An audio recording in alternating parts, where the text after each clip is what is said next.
মসজিদে নিয়মিত নামাজ পড়ি। জানেন এই মসজিদের ইতিহাস ঐতিহ্য? হ্যাঁ, এই মসজিদে আমরা আমাদের বাপদাদার কাছ থেকে শুনেছি, এটা 1456 খ্রিস্টাব্দ এই মসজিদ সুলতানি আমলে প্রতিষ্ঠিত হয়েছে। এই মসজিদে অনেক লোক দেখতে আসে এই মসজিদ, এবং এই মসজিদে ঢাকার ভিতরে প্রথম মসজিদ। এই মসজিদের আমরা নামাজ পড়ে আমরা অনেক গর্ববোধ করি।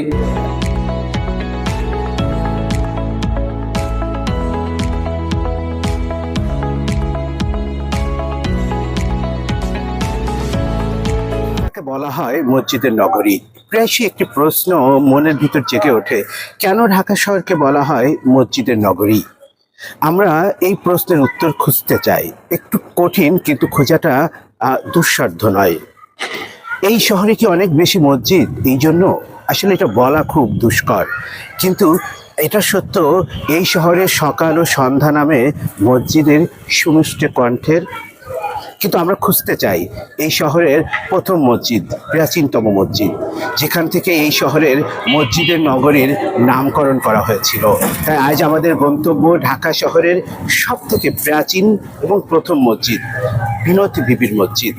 এটা পুরানো ঢাকার নারিন্দায় অবস্থিত। এর আগে ছোট্ট একটু ইতিহাসের পাদটিকা দিতে চাই, যাতে আপনাদের বুঝতে সুবিধা হয়। 1610 সালে সুবেদার ইসলাম খাঁ ঢাকাকে আনুষ্ঠানিকভাবে রাজধানী হিসেবে ঘোষণা করে। ঠিক এর আগে পাল বংশ, সেন বংশ, এমনকি সুলতান বংশ ঢাকার কেমন ছিল আমরা জানতে পারি না, বা জানাটা আমাদের ইতিহাসে খুব একটা সম্ভবপর হয়ে ওঠেনি। কিন্তু আমি যে মসজিদের কথা আপনাদের বলছি, সেই বিনোদ বিবির মসজিদ প্রতিষ্ঠিত হয়েছিল 1456 সালে। তার মানে এটা অনেক পুরাতন। ইসলাম খাঁ এই ঢাকায় প্রবেশের 150 বছর আগে। তাই আমাদের গন্তব্য পুরানো ঢাকার সেই ইতিহাস এবং ঐতিহ্যমণ্ডিত বিনোদ বিবির মসজিদ। ইতিহাসের প্রতিটি ঘটনা, প্রতিটি চিত্রায়ন আপনাদেরকে দেখাতে চাই নতুন আলোকে, নতুন। বিনোদ বিবি মসজিদের গম্বুজ সুলতান আমলের। প্রথম গম্বুজের দিক খেয়াল করুন, সেখানে লেখা আছে হিজরি 1861, অর্থাৎ 1456 সালে এটা নির্মিত হয়। এটাই বিনোদ বিবি মসজিদকে প্রথম মসজিদ হিসেবে স্বীকৃতি দিয়েছে। এবং দ্বিতীয় গম্বুজে লেখা আছে বাংলা 1337। এই দুটো গম্বুজই এই মসজিদের প্রধান স্থাপত্য। ঢাকার ইতিহাস, ঐতিহ্য, সংস্কৃতির অন্যতম প্রধান ধারক হচ্ছে বিনোদ বিবির মসজিদ। এই বিনোদ বিবির মসজিদটি পুরানো ঢাকার 6 নম্বর নারিন্দা সড়কের হায়াত ব্যাপারী পুলের পাশে অবস্থিত। মসজিদটির গম্বুজের গায়ের শিলালিপি অনুসারে 1861 হিজরি সালে, অর্থাৎ 1456 সালে মসজিদটি নির্মাণ করা হয়। তখন সুলতান নাসিরউদ্দিন মাহমুদ শাহের শাসনামল চলছিল। ঢাকার একটি রিপোর্টে দেখা গেছে আনুমানিক 11,000 মসজিদ রয়েছে। এই কারণেই ঢাকাকে মসজিদের নগরী বলা হয়। এই মসজিদের নগরীর প্রধান উৎপত্তি হয়েছিল এই বিনোদ বিবি মসজিদের মাধ্যমে। ইতিহাসের বিভিন্ন বিতর্ক আছে, কিন্তু সর্বজনীন স্বীকৃত ইতিহাসটি ঠিক এরকমই। ঢাকার যোগাযোগ ব্যবস্থা সবসময় নদী নির্ভর ছিল। পারস্য উপসাগরীয় অঞ্চলের আরকান আলী নামে এক সওদাগর এই অঞ্চলে বাণিজ্য করতে আসেন। এক পর্যায়ে ইবাদতের জন্য মসজিদ নির্মাণ করেন। এর কিছুদিন পর তার মেয়ে বিনোদ বিবি মারা যান। তাকে মসজিদের পাশেই সমাহিত করা হয়। ঠিক তার 6 মাস পর তিনিও মারা যান। তার ইচ্ছা অনুযায়ী তাকেও সেখানে সমাহিত করা হয়।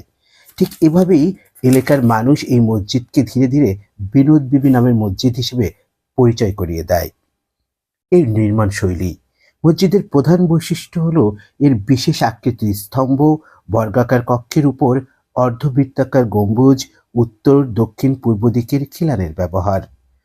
ঐতিহাসিকবিদ আকমা জাকারিয়া বলেন, এই মসজিদটি প্রথমে এক গম্বুজ ছিল, পরবর্তীতে সংস্কারের মাধ্যমে এটা দ্বি গম্বুজে পরিণত করা হয়।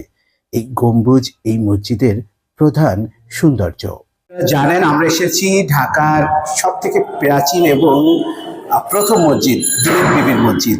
এই বিনোদ বিবির মসজিদের যে নিয়মিত নামাজ পড়তে আসেন, এখানকার খেদমত করেন, ভালোবাসার এবং নিজস্ব দায়িত্ববোধ থেকে এই মসজিদে সবসময় থাকেন, আমরা এমন একজন মুসাল্লি এবং প্রিয় ভাইয়ের সাথে আপনাদেরকে পরিচয় করে দিতে চাই, যিনি এই মসজিদে সবসময় আসেন। আমি পরিচয় করিয়ে দিচ্ছি। আসসালামু আলাইকুম ওয়া রাহমাতুল্লাহ। ওয়ালাইকুম আসসালাম রহমতুল্লাহ। আপনার নামটা বলুন। আমার নাম হচ্ছে মোহাম্মদ মুশফিকুর রহমান খান। আচ্ছা, আপনার বাসা কোথায়? জি, আমার বাসা এই নারিন্দা শরৎগুপ্ত রোডে, এই মসজিদেরই আমরা বাসিন্দা। আপনি তো এখানে নিয়মিত নামাজ পড়েন। জি, আমি এই মসজিদে নিয়মিত নামাজ পড়ি। আপনি কি জানেন এই মসজিদের ইতিহাস ঐতিহ্য? হ্যাঁ, এই মসজিদে আমরা আমাদের বাপদাদার কাছ থেকে শুনেছি, এটা 1456 খ্রিস্টাব্দ এই মসজিদ সুলতানি আমলে প্রতিষ্ঠিত হয়েছে। এই মসজিদে অনেক লোক দেখতে আসে এই মসজিদ, এবং এই মসজিদে ঢাকার ভিতরে প্রথম মসজিদ। এই মসজিদের আমরা নামাজ পড়ে আমরা অনেক গর্ববোধ করি। হ্যাঁ, এই মসজিদে নামাজ পড়ছে আমাদের বাপদাদারা, আরো অনেক পুরুষরা নামাজ পড়ে গেছেন। হ্যাঁ, এই মসজিদে অনেক লোক দেখতে আসে এই মসজিদ। অসাধারণ বলেছেন। আসলে এরকম একটি ঐতিহাসিক এবং ইতিহাস এর সাথে সম্পর্কযুক্ত মসজিদে আপনি এখানে আসেন, নিয়মিত খেদমত করেন, এই আল্লাহর পথে থাকেন, এটা নিঃসন্দেহে আমাদের জন্য দারুণ। আপনার সাথে পরিচিত হতে পেরে আমাদের ভালো লেগেছে। আপনি, আমাদের অনেক দর্শক আছেন, অনেক বন্ধু আছেন যারা আসলে এখানে আসতে চায়, চায় তারা দেখতে চায়। এখানে আশা করি আসলে আপনাকে পাবো, এবং আপনি যেভাবে আমাদের সহযোগিতা করেছেন, ভালোবাসার পরশ জুড়িয়ে দিয়েছেন, এটা ভুলবার নয়। আপনাকে অসংখ্য ধন্যবাদ। ভালো থাকবেন আপনি সব। আপনাকে অসংখ্য ধন্যবাদ। আমরা সবাই সবার জন্য দোয়া করবেন ইনশাআল্লাহ। আচ্ছা, এখন আমাদের ফিরে যেতে হবে নিয়ে, কিন্তু আমি আপনাদেরকে দেখিয়েছি ঢাকা যে মসজিদের শহর বলা হয়, সকাল এবং সন্ধ্যা অবধি আজানের সুর মানুষকে ইসলামের দিকে ধাবিত করে, বা ধর্মীয় যে ভাবগম্ভীর্য সেটাকে আরো পরিপূর্ণতা দান করে। তার যে গোড়াপত্তন যেখানে হয়েছিল, সেই আভিজাত্যে এবং ঢাকার ইতিহাস ঐতিহ্যের সংস্কৃতির রাজধানীর প্রাচীন খ্যাত সেই নারিন্দার এই মসজিদ যেটা ইতিহাসকে ধারণ করেছে, সেখান থেকে আমি বিদায় নিতে চাচ্ছি। আপনারা জেনেছেন ঢাকার ইতিহাস, ঢাকার মসজিদের ইতিহাস। এভাবেই ঢাকার ইতিহাস বারবার আমাদেরকে রোমাঞ্চিত করেছে, বারবার নতুন কোনো কিছু জানবার ইচ্ছাকে আরো বেশি জাগ্রত করেছে। আমি এই বিনীত বিবির মসজিদ থেকে বিদায় নিচ্ছি। আপনারা আসবেন, ইতিহাস ঐতিহ্যের সাথে পরিচিত হবেন, ভালো থাকবেন, সুন্দর থাকবেন, প্রিয় মানুষের আলিঙ্গনে পরিপূর্ণ করবেন জীবন। আবারও ধন্যবাদ, সুস্থতার প্রার্থনা।